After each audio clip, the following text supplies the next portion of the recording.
नमस्कार दोस्तों, स्वागत है आप सभी का आपके अपने चैनल द रिटेल इन्वेस्टर में। दोस्तों, कल लगभग 4 दिनों के बाद बाजार फिर से खुलेंगे और 4 दिन जो पिछले गए दोस्तों, तब तक यूएस और यूरोप के बाजारों में एक बहुत ही बड़ा, आप कह सकते हैं, दबाव देखने को मिल रहा था। दबाव में रहने के बहुत सारे कारण थे। यूएस में इन्फ्लेशन डेटा, भारत में आया इन्फ्लेशन डेटा, पुतिन ने जो एक बयान दिया है वहां के ऑफिशियल्स ने, वो फिनलैंड द्वारा उठाया जा रहा है कि वो नेटो को ज्वाइन करेगा, ये सब चीजें, ये तमाम चीजें दोस्तों मिलकर के एक बहुत बड़ा प्रेशर क्रिएट कर रही हैं। एनालिस्ट का क्या कहना है, प्लस जो आप कह सकते हैं कि जो टेक्निकल इंडिकेटर्स हैं वो क्या कह रहे हैं, जो स्टॉक्स हैं, स्टॉक स्पेसिफिक कुछ बातें करूंगा जो आने वाले हफ्ते में, जो अगला हफ्ता है, कल से शुरू हो रहा है, वहां पे आपको एक अच्छा खासा वो रिटर्न दे सकते हैं। तो इन तमाम चीजों में चर्चा होगी दोस्तों। वीडियो शायद थोड़ी लंबी हो, इस बात के लिए थोड़ा ध्यान रखिएगा, क्योंकि हर एक चीज में इत्मीनान से डिटेल में हम एनालिसिस करेंगे।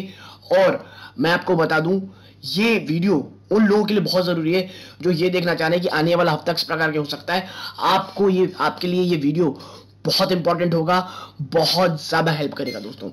लेकिन वीडियो आगे बढ़ाने से पहले, पहली बार आए हैं, तुरंत से चैनल सब्सक्राइब कर दें।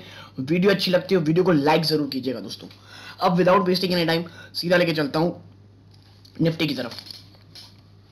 आप देखिए, 13 अप्रैल को लास्ट ट्रेडिंग हुआ था। उस समय इस जो स्टॉक है लगभग 0.31% गिरावट दिखाता है ना, आप थोड़ा मोर और लेस कह सकते हैं फ्लैट था। मानता हूं ये थोड़ा 0.31% गिरावट है, but still it's a kind of flat. ठीक है दोस्तों, गिरावट हुई। अब चीजें जो है दोस्तों वो इस प्रकार है। सबसे पहला मैं आपको बता दूं, जो 17,420 है, ये जो लेवल है दोस्तों, अगर इसे बाजार तोड़ेगा, अगर बाजार 17,420 को तोड़ेगा, तो यहां से एक बड़ी डाउनफॉल, आप ये कह सकते हैं कि एक बड़ी गिरावट आपको देखने को मिल सकती है दोस्तों। ठीक है, एक बड़ी गिरावट आपको देखने को मिल सकती है। अब बात मैं एक एक करके करूंगा कि एनालिस्ट क्या कह रहे हैं, मार्केट क्या एक्सपेक्टेशन है, और यूएस का इन्फ्लेशन डेटा क्या कह रहे हैं, और जो पैनिक मचा हुआ है क्यों मचा हुआ है। पहले आप समझिए एक चीज को। यहाँ पे एक छोटी सी आपको एक ध्यान दे दूं कि जो नेटो है दोस्तों, फिनलैंड कह रहा है भाई कि हम नेटो को ज्वाइन करेंगे। यहां पर यूएस की, आप माफ कीजिएगा, जो रशिया है, रशिया की जो ऑफिशियल मीडिया है, उसने कहा है कि भाई थर्ड वर्ल्ड वॉर स्टार्ट हो चुकी है।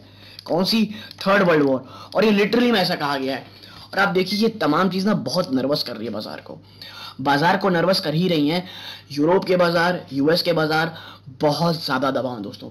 और यूएस तो इतना ज्यादा इन्फ्लेशन है वहां पे दोस्तों कि मुझे ये समझ नहीं आ रहा है कि उस इन्फ्लेशन को लेकर के लोग इतने डर क्यों नहीं रहे। देखिए, भारतीय बाजारों में इन्फ्लेशन दिख रहा है। जो यहाँ की जो मॉनेटरी पॉलिसी कमेटी है, उसने इस बार, भले ही आपको मैं बता दूं कि इंटरेस्ट रेट नहीं बढ़ाया है, यूएस ने इंटरेस्ट रेट नहीं बढ़ाया, तो वहां इन्फ्लेशन इतना भयंकर हो गया है कि वहां के जो एनालिस्ट है वो ये कह रहे हैं कि अब आने वाला समय में बहुत ही ज्यादा तेजी से जो आप कह सकते हैं जो इंटरेस्ट रेट है, वहां की जो रिजर्व बैंक तो नहीं कहते, वहां की जो सेंट्रल बैंक है, जो फेडरल बैंक है, वो बढ़ा सकती है, और अनप्रेसिडेंटेड में। वरना जो महंगाई है वो लगातार बढ़ती चली जाएगी। और मैं आपको बता रहा हूं, ये सब चीजें एक हेल्दी करेक्शन का बहुत बड़ा एक कारण हो सकती है, या आप ये कह सकते हैं कि बहुत बड़े लंबे समय तक सिर्फ और सिर्फ कंसोलिडेशन चलता रहेगा। ठीक है दोस्तों, देखिए अब मैं एक एक करके बात करता हूं। सबसे पहले चलते हैं यहां। देखिए, the Nifty 50 has formed a long negative candle on daily chart with a minor upper shadow according to Nagaraj Shetty, technical research analyst, HDFC Security. ठीक है, the 50 script index is now at the edge of support of 17,450, a move below which could open further weakness short term. ठीक है, उनका मैंने आपसे कहा ना दोस्तों, देखिए, एक तो इन्होंने ये बोला कि लॉन्ग नेगेटिव कैंडल बना रही है। ये 17,450 है ना, ये सपोर्ट है, लेकिन 17,420 है। अगर ये टूटता है, ऑन द क्लोजिंग बेसिस, और इसके बाद जो गिरावट होगी ये थोड़ी सीवियर हो सकती है दोस्तों, ये माइंड में जरूर रखिएगा। ठीक है, आगे इसमें पूछा गया है दैट मोर पेन अहेड, क्या आगे भी ये दर्द जारी रहेगा, जो ये प्रेशर का है, कंसोलिडेशन का है, या थोड़ी जो नेगेटिविटी दिख रही है। तो देखिए, the Nifty is placed at a crucial juncture on the daily chart. Samit Chauhan, Chief Analyst Technical and Derivatives at Angel One, told CNBC TV 18, firstly, the sacrosanct support of its 20-day exponential moving average is positioned at 17,450 which coincide with the breakout point of its previous conjunction zone. As long as it holds the 17400 to 17200 zone, we remain a bit hopeful of some recovery. 17,400 से लेकर के 17,200 जब तक ये range intact है तब तक कोई एक नेगेटिविटी नहीं हो सकती. हाँ, गिरेगा, वापस रिकवर होने के चांसेस बहुत रह सकते हैं. Now he is of the view that 17,700 followed by 7,850 at the levels. Watch out for an upside, which index need to cross with some authority in order to regain strength. और ऊपरी स्तरों पे 17,850. जब तक 17,850 को ऑन द क्लोजिंग बेसिस बड़े volume साथ ही तोड़ करके थोड़ा सस्टेन नहीं करता दोस्तों, तब तक कोई भी एक बड़ी रैली की उम्मीद इससे नहीं की जा सकती. ठीक है, आगे देखते हैं. देखिए 1 मिनट. हाँ, आगे देखिए. Now what to expect on Dalal street. तो मतलब बाजार से हमें क्या एक्सपेक्ट करना चाहिए. तो देखिए, HDFC securities Shetty believe the short term trend of the Nifty remains negative. जो निफ्टी का शॉर्ट टर्म ट्रेंड है वो तो नेगेटिव है. The placement of Nifty on the edge of immediate support and the formation of an evening doji star type candle at an important hurdle suggest weakness in the market ahead. The next support to be watched 17,200 to 17,000. ठीक है, 17,200 से लेकर के 17,000. और देखिए मैं आपको बताऊं, जब अगर 17,000 टूटता है ना ऑन द क्लोजिंग बेसिस, मैं बताऊं सीधा 16,750 मुझे दिख रहा है नियर टर्म में, अगर 17,000 टूटता है. Now weakness in the market will continue till the Nifty trades below 17,421. ठीक है, जब तक बाजार जो मैंने आपसे कहा है 17,420 से नीचे अगर जाता है और ट्रेड करता है तो वीकनेस बनी रहेगी. ठीक है, अब मैं आपको आगे चलाता हूं. आगे देखिए. नाउ एक और एनालिस्ट से पूछते हैं भाई क्या है हाल. Now what is your call on market for coming week. Any key levels that investor should watch out for Nifty and Nifty bank. देखिए, FII selling and Brent crude finding support around $100 प्रति barrel is not comforting. Wednesday's selling by FIIs in the index future are fresh shorts, but those seem to be hedged as we haven't seen a rise in implied volatility. देखिए, कच्चा तेल जो है ना दोस्तों, ये $100 के ऊपर सपोर्ट बना लिया है. $111 प्रति बैरल में ये चल रहा है दोस्तों जब मैं आपके साथ वीडियो बना रहा हूँ, और अनप्रेसिडेंटेड तेजी चल रही है और FIIs लगातार सेल कर रहे हैं और ये फ्रेश सेलिंग पोजीशंस हैं इसमें कहा जा रहा है, और ये वाकई में शॉर्ट टर्म के लिए कंसर्निंग हो सकता है. हाँ, ये भी कह रहे हैं कि ये हेजिंग के लिए की गई है. On the contrary, force have corrected for both Nifty and Bank Nifty. The market will react to disappointing Infosys result and also the HDFC Bank result which will be on Saturday. ठीक है, ये Saturday से पहले की analysis थी. और देखिए, इन्फोसिस के रिजल्ट बहुत डिसअपॉइंटिंग रहा है, तो बाजार उसको तो बख्शेगा नहीं.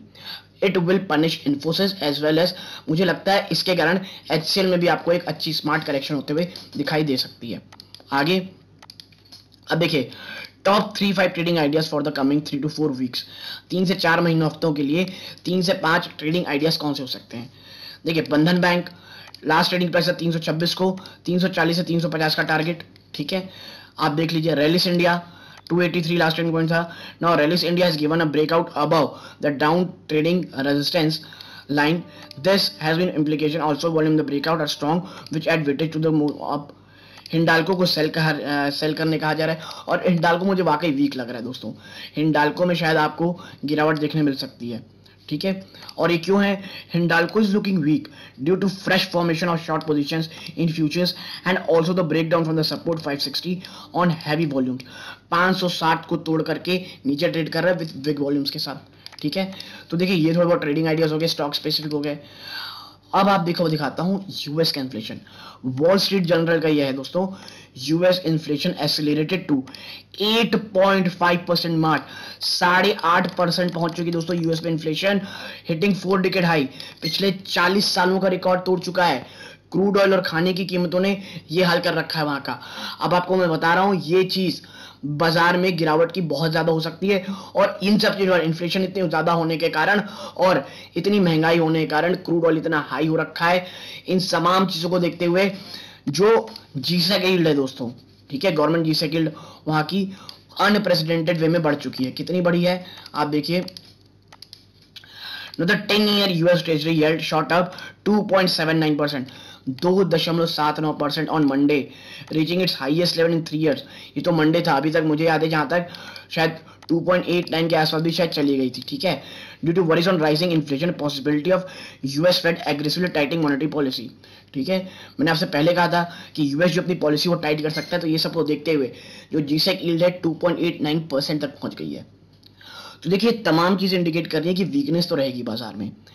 और जिस तरह से इन्फोसिस के रिजल्ट आए, एचडीएफसी बैंक के रिजल्ट तो थोड़े बहुत अच्छे भी आए दोस्तों, लेकिन ये तमाम चीजें मिलके प्रेशर मार्केट में क्रिएट कर सकती हैं।